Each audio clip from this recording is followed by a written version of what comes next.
Well, today's little lesson is going to be about batteries for old cameras. Don't get caught out. Um, Look at a camera from its battery perspective. What battery is it going to need for the future? Do they do them now? Um, is it something that is just um, usable for that particular camera only, or can it be used for a number of other cameras? So with that in mind, I've got a little presentation for you. All these cameras can be picked up, if you're clever enough, from eBay for about as little as £10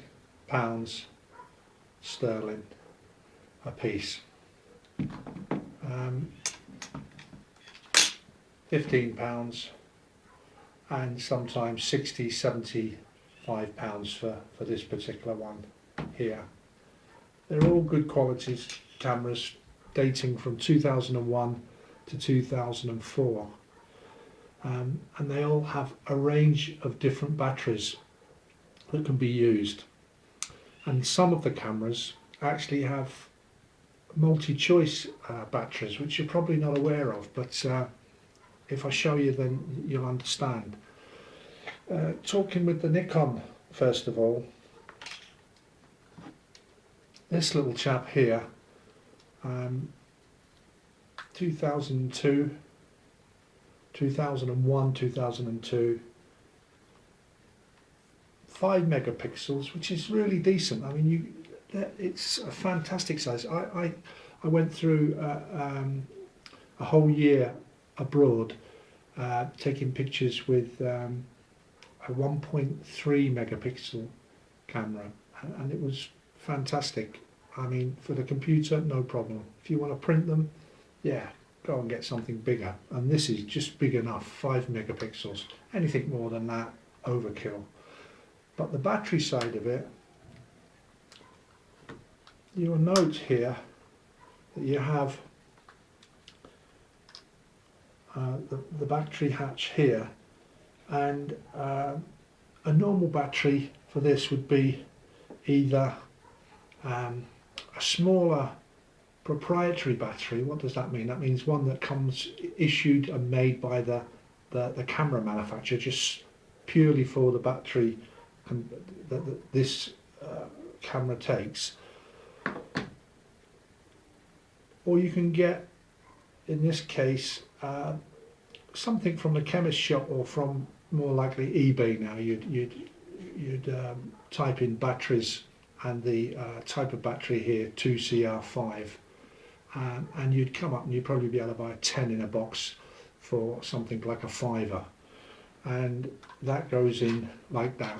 So that's two methods already. You've got the proprietary battery that Nikon issue with this, which looks something like that goes in, or you can buy from the chemist shop or eBay ones that don't charge up, or ones that do charge up. So these can be recharged if you have the charger for them, but they are designed to be throwaway. So buy one of these.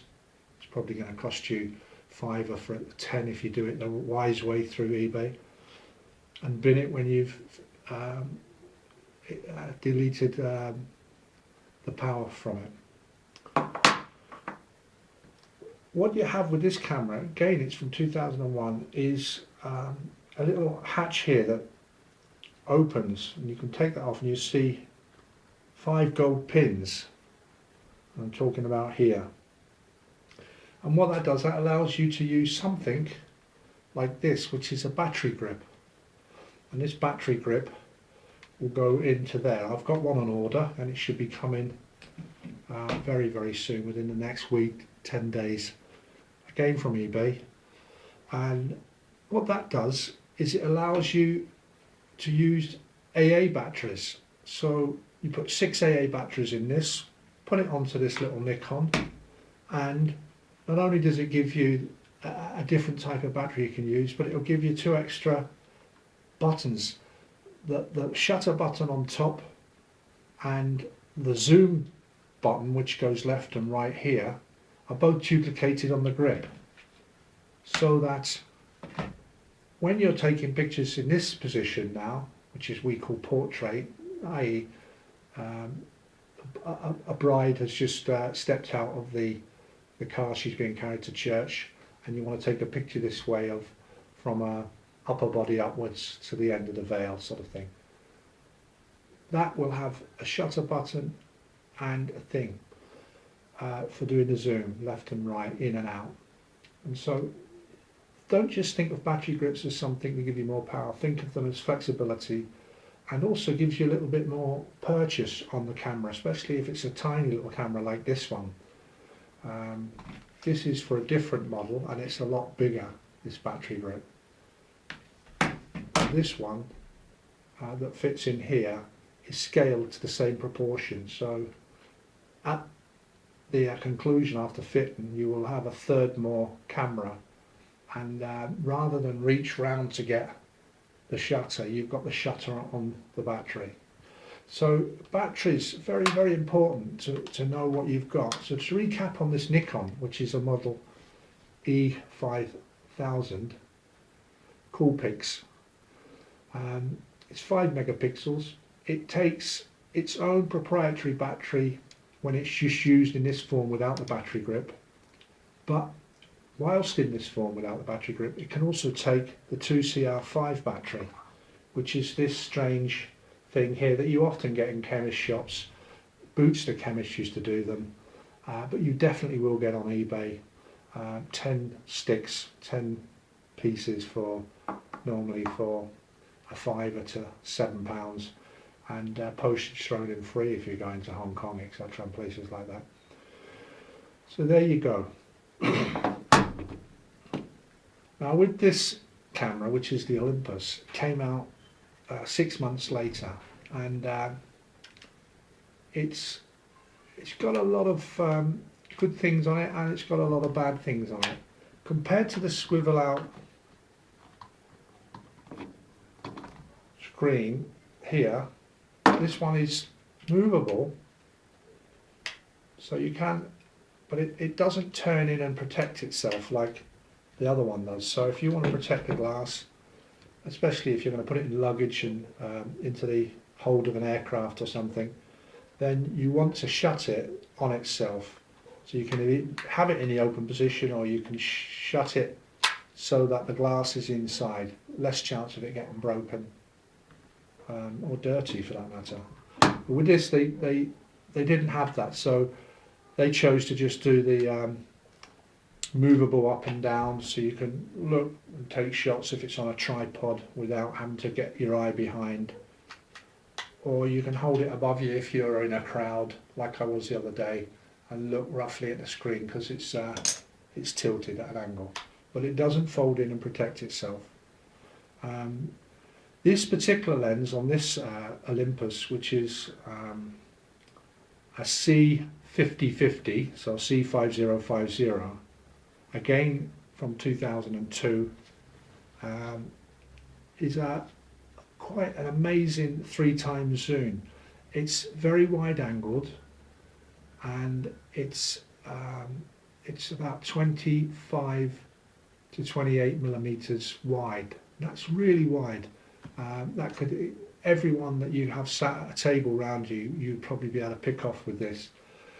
The zoom only goes up to about 84 millimeter, which, you know, you're talking about cameras now that have 40 times zoom, 50 times, 60 times zoom, which is what, almost 1500 millimeters, and this only goes up to 80. But to be honest with you, this is the ideal type camera you can pick up for a 5 or a tenner, and the batteries it uses are very simple. They are the AA system. So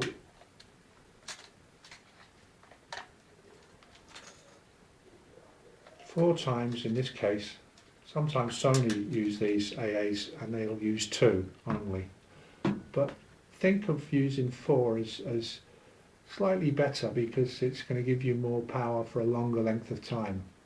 So there's your AAs, and these are all you need. You'll hear lots of magical stuff about N loops and Samsungs and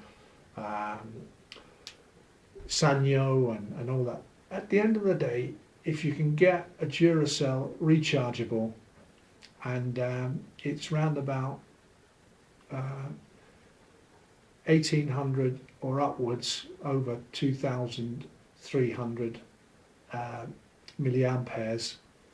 That's written on the side, so you don't have to remember that. Just look for something and try and get as maximum you can on the side of the battery, and that it's rechargeable.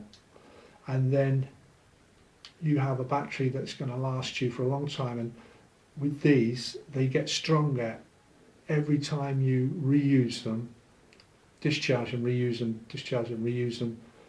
They tend to get stronger and last longer. And with a lot of my cameras, I've had to use these in the past. They are absolutely fantastic. If you can walk around with a pocket of these, no problems. And if you forget them, you turn up on your holiday, everyone's selling these type of batteries, not necessarily the rechargeable ones, but the good alkaline throwaway ones once you've finished them. So you have no problem with this particular Olympus camera C5050 with that. What you have to learn about cameras is that it boasts, both these cameras I've showed you, the Nikon from 2001 and this from 2002, the Olympus, have magnesium bodies. They're a metal type of body, lightweight metal. But the letdown is normally the flat for the battery. And I'm going to go through you and show you this one as it shows what its problem is. You load the batteries in as per normal. And having done that, you then close it and you then lock up a locking switch. But what you can see now is a hint of the green of the battery pointing out. So I'm going to show this backwards to you to show you. What that's doing is it's stopping the electrical contact between the end of the battery and the camera cable that feeds the power to the necessary parts of the camera. And what this means is that if you can see now, just touching it gives you the camera on, letting it go, and the camera goes off. So you have to make sure you can ask questions on eBay. You say, look, is the battery hatch working completely? Is it like it was when it was issued, etc.? Is there any problems with the battery hatch? Blah, blah, blah. But if you don't ask, caveat emptor, buyer beware, and it can ruin your day. Just look at this. Working, now it's not working. Why? Because the flimsy piece of plastic on the battery hatch has sheared off. And the work around that, I haven't actually worked out how to get around that at the moment. Okay then. So we have discussed these type of batteries, we call them AA's, and rechargeable at that. We've discussed proprietary batteries such as this, and they go into proprietary chargers. So you get a charger, you take this off, slide it in, and you put it into, in my case I've got a 2-pin system because I live in Europe. Plug it into the wall, and then a red light will stay on until it changes to green or till it goes off, and you have a charged battery. So you need to take that with you wherever you go, and you have to make sure you have an adapter for wherever you go. And that is the minus of these. Plus they cannot be used for anything else. If you have 2 cameras with you that have these type of batteries, they might not be interchangeable. Most probably they're not, and they won't help any other person who's got a problem. If you say, oh, don't worry, I've got a spare battery, etc., won't work. They will ultimately need something else. You can get a lot of cameras, both old film cameras and some digital cameras, that have these type batteries, and I'm going to put them next to the AA, so you see them. They're throwaway batteries, they're not rechargeable, and they come in two particular sizes. They're high voltage compared to an AA battery, which is only 1.5 volts. And you can see that one behind.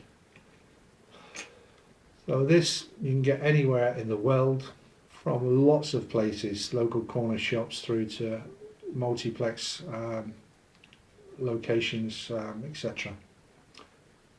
These, however, you would have to go to somewhere like Boots the Chemist to start there, or an old film shop, or again off eBay and order them.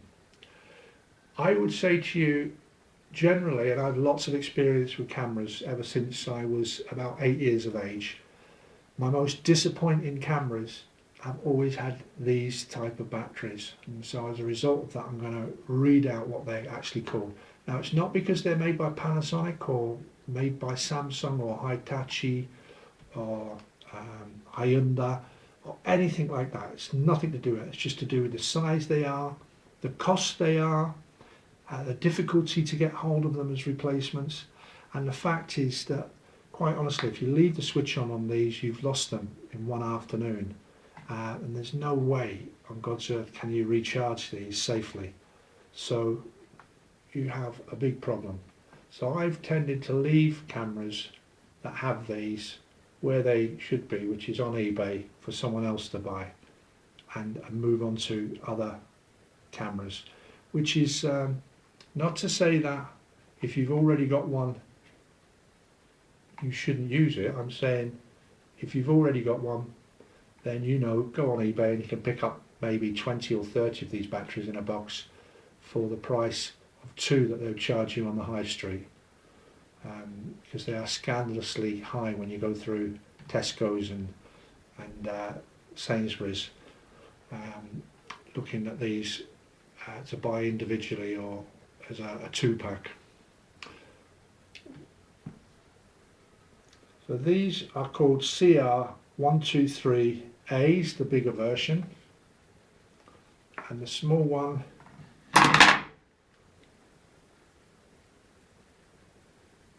is a CR2. So a CR123A and a CR32. Sorry, CR2. Batteries still made, still available, very difficult to get unless you go onto one of the electronic markets like eBay. So far. Now, there is an increasing habit of the manufacturers, mainstream cameras. Now, every year there's probably 200 models made. This one is made by Casio, who used to make watches and musical equipment, tuners for pianos and guitars, etc. And for the last 10 years they've been into the digital photography side, and they and Nikon and Canon will offer a lot of cameras like this type of size, with a battery system that looks like this, very flat, 3 pins on the side, and you can get some that come with a type of charger like this, and they slot in there and you plug it into the wall, either one of these or with a long cable I'll show you in a minute, and no problem, we're used to that. But there's also an increasing trend to have to charge it in the camera. So that means you place it back in the camera, or you never take it out from the camera, and you open a flap here and you get a piece of equipment that you recognise as something that normally plugs into your computer, the USB lead. So that would give all the pictures if you wanted to upload that way and not just put the SD card direct into the computer. But if you wanted to do it this way, you would use one of these USB cables.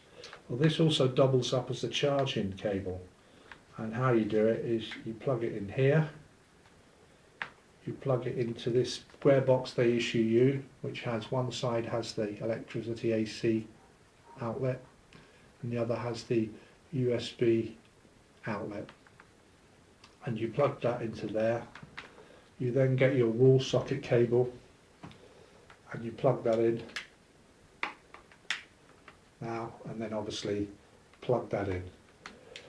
The camera has a red light on it that will go off and turn green when it's charged, or go off completely, and so as soon as the red light's on, you know it's charging, and as soon as it's finished, after about 2 hours, you've got a battery charge within the battery. Problem with this method is that it screws you for using the camera while it's charging. If you have a spare battery, you still can't use a spare battery because that's sat outside the camera waiting for you to finish charging this inside the camera. So always think about how the battery is going to be charged, outside on its own accord or inside the camera, because that can restrict you to how much you do with the camera. Not to say that you couldn't just get rid of the dead camera battery, put that in your pocket and replace it with another one and go on shooting. But if, for instance, you are in a situation you need to have another charged battery directly after your second battery, so your first battery needs to be recharged so you can keep going, you're stuffed because you can't do it. You can't do them at both at the same time.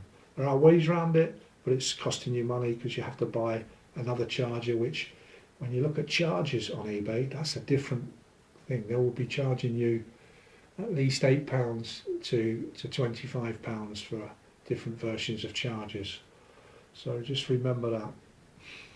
Okay, moving on with Sony's effort here, and the battery here is a proprietary one. In other words, it's shaped to fit, needs to be charged with the charger they supply, and if you haven't got the charger, or if it's not being sold with the camera on the eBay, then you've got to start looking for one, and that's going to cost you an extra £12 easily for a charger to charge that type of battery. This camera really also has another Achilles heel. It doesn't use SD card. It uses something called memory stick, and it uses old type memory stick, which is the longer version. This one is not by Sony. Most of them are by Sony. This one is by Lexar, and at that stage the long version, this one I have in my fingers on my hand, only went up to 128 megabytes. So the maximum you can have on this is 128 megabytes. Unless you have another stick, you're reducing the amount of shots you can take. So if you're on a cruise ship, for instance, and you're told, oh, you're docking now in Portaventura, you've got the afternoon, you want to go out and you want to be able to take a whole afternoon's worth of pictures. But with this will probably run out within the first 30 minutes of you taking some nice pictures of the location you're at, and that can ruin your day. And it doesn't matter what you do to try and get over that. On this particular camera, it will not give you extra memory. There's no workarounds. There is one version of that long stick that I showed that has like you have in the military when you tape a magazine of extra ammunition onto the existing magazine, and they've done that. They've piggybacked two together. But again, if you're talking about buying one of these cards, just for the normal card, I paid last week 40 marks, which is the equivalent of £25 for something that's only 128 megabyte, and now you can get 128 gigabyte, but not for this camera. So you have to pay these prices for these small capacity cards to keep them up and running. So just remember that when you look at things like this. Ask these questions. What type of memory is it? Another type of bad memory card that was used in the Olympus. They actually are quite good in this respect because they've given you three options. They've given you the old CF card, and they are fantastic. They're bulky, they're big, they're fantastic. Then they've given you something called an XD card, which was them and Fuji in a joint enterprise, and they're quite good. And then they go for the older card, SMC Smart Media card, which only went up to 128 megabyte as far as I know. It's the same as those small, large Sony memory sticks. Not particularly great, but if it's all you've got, then you have to work with it. These CF cards, they are used by an awful lot of professional. They'll be around for years because some of the older Canon DSLRs and Nikons used them. That's all they had at the time. But they are well thought of, and albeit a little bit bulky. So this camera, which was the Olympus C5050, had three types of memory that you could put in it. A really old one called Smart Media card, which is quite big. Then its own proprietary one it designed with Fuji, Olympus and Fuji got together, called the XD, which is still around today. And then the CF card, which is bulky but absolutely fantastic, and you very rarely have memory loss issues with CF cards. Okay, so if you look at the development of an extra year, you can see that you have a camera here now that has tiltable. This is 2004, 2003, 2004. Tiltable screen, not fully turnaroundable like the Nikon there. That would come out in a later model called the Minolta A200, this one being the Minolta A100. But it had an electronic viewing display which went up, so you could look down basically just like you could if you used the display on the back for taking your pictures. The batteries in here are proprietary batteries, so this particular battery won't work, the one that you get from a chemist, the 2CR5, but this type of battery is the type that you come, and pops in like that. Now,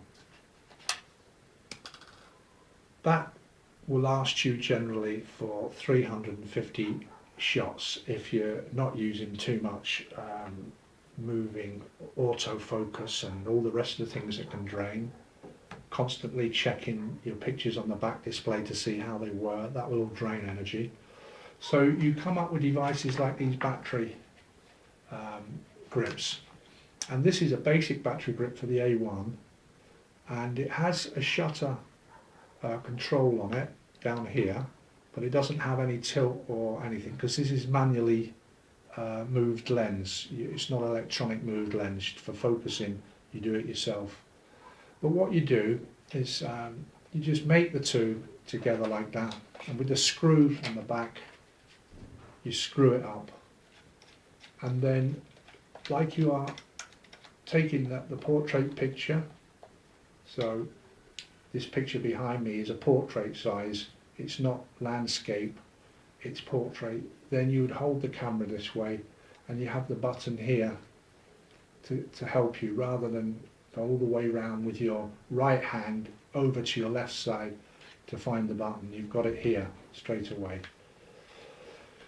And all the attributes that I've listed before with the Nikon with its power grip is it sits better in your hands. They normally come with grips that trap your hand between the right side where the camera buttons are and the grip itself, keeping it stable. And these will also use the same batteries. So if you note now, we've got another battery, 2 batteries can now go in there, so doubling the life. Whereas you got 350 to 400 shots before, now you will get 600, 700 shots before needing to recharge. You only need to have 1 in, you don't need to have 2 in. So if you just want 1 in and get the other one charged, not a problem, you can do that. So anyway, and also you can take these out and you can get a little caddy that goes in, and you can put these AA batteries into the caddy both sides. So you need 4, and then close it up and you have your power on, no problem. So to recap then, you have many different types of batteries that you can use in cameras. You have disposable, you have rechargeable, you have common to everyone, common to many cameras, and you have some that are just specific to cameras that you have bought. When you're going for these old cameras, 2002 onwards, look at some of the points I've discussed with you, like the flimsiness of the battery hatch. Know that they're always a problem, and people will pass things on without telling you, and you're the one that finds out later. And sometimes it's just too much hassle for 15 quid to go back and sort it out. So you accept it and you have a non-working product. Remember that you have a choice in whatever you buy from eBay. You can choose those that have batteries that charge inside, so it's convenient. You don't need to have an awful lot of equipment lying around, just a camera and a basic USB lead that you would use anyway in the hotel, maybe to put onto their Wi-Fi system or whatever. You make that choice.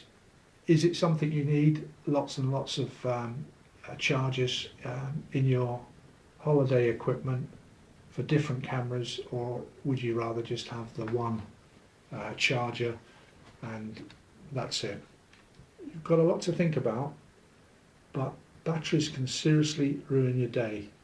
If they're not charged fully, then you're not going to have a camera working for you. It's not like the old film where maybe you can do away with the meter needle that tells you whether you're up or down in light values. It controls everything on the digital world. And if you're talking about going to hot climate or cold climate, and you can get them both on cruises, Norway for instance, or even underneath Niagara Falls, when you're taking pictures there, it can get quite chilly with the amount of water coming down. Your batteries deteriorate, so unless you've got them properly charged and a good charging system and charging routine worked out, you kind of let the whole side down with your picture taking. Lack of. Okay, I think that's it. If there's any questions, please write them on a postcard and send them to me at the Babe Look somewhere in Europe.